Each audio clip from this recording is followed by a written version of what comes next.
गुरुदेव अक्सर कहा करते थे कि सन्मार्ग पर चलो, और सन्मार्ग पर कैसे चलोगे? जब आप सद्वृत्तियों को अपनाओगे। इस मार्मिक प्रसंग को समझते हैं प्रिय साथियों। सर्वप्रथम आदि शक्ति वेद माता और परम पूज्य गुरुदेव के श्री चरणों में सशत वंदन करते हुए गुरु सत्ता की दिव्य उपस्थिति में आइए मां गायत्री के महामंत्र का उच्चारण करते हैं।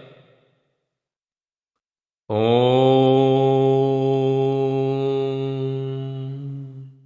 भूर्भुवः स्वः तत्सर्वितुर्वरेण्यं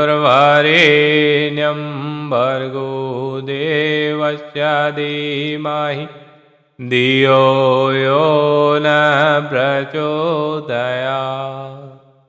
प्रिय साथियों, परम पूज्य गुरुदेव कहते हैं कि आप जिस बात को उचित समझते हैं, जो आपकी अंतरात्मा पुकार पुकार कर कहती है, उसे ही सत्य समझिए। आपकी शुभ प्रवृत्तियां शांत समय में जिस ओर चलती है, उसी को सद्मार्ग समझिए। व्यर्थ चिंतन से बचकर उसी मार्ग की ओर चल पड़िए। सद्मार्ग पर चलकर ही मन को शांत रखा जा सकता है। हो सकता है कि प्रारंभ में मन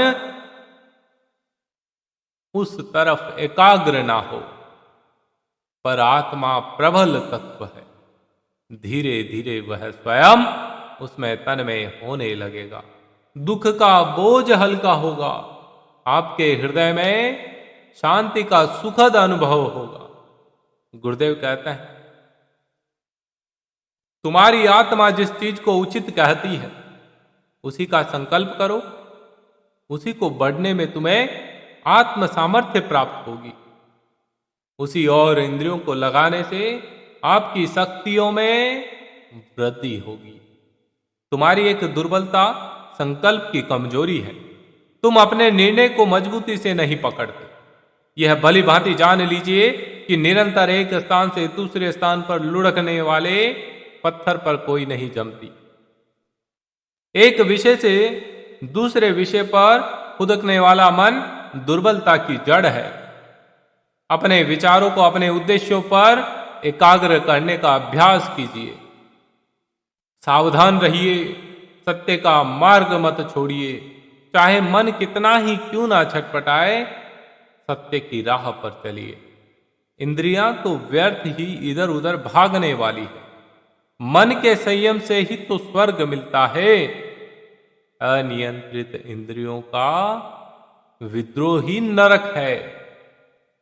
गुरुदेव इसीलिए कहता है कि सन्मार्ग पर चलिए। सन्मार्ग पर चलने के लिए सद्वृत्तियों को अपने जीवन में स्थान दीजिए। सद्वृत्तियां वह प्रवृत्तियां हैं जो आपकी अंतरात्मा बार बार आपको पुकार करके कहती है। गुरुदेव कहते हैं कि स्वर्ग और नरक यही है। जो व्यक्ति इंद्रियों के वश में है, वह नरक भोगेगा, और जो व्यक्ति इंद्रियों को अपने वश में रखता है, वह इसी पृथ्वीलोक में स्वर्ग का अनुभव करेगा। प्रिय साथियों, प्रिय परिवारजनों, आप सभी से विनम्र निवेदन करता हूं कि गुरुदेव के इन प्रसंगों को ज्यादा से ज्यादा साझा करिए, और गुरुदेव के प्रसंगों को सुनने के लिए हमारे साथ अवश्य जुड़िए। जय श्री राम।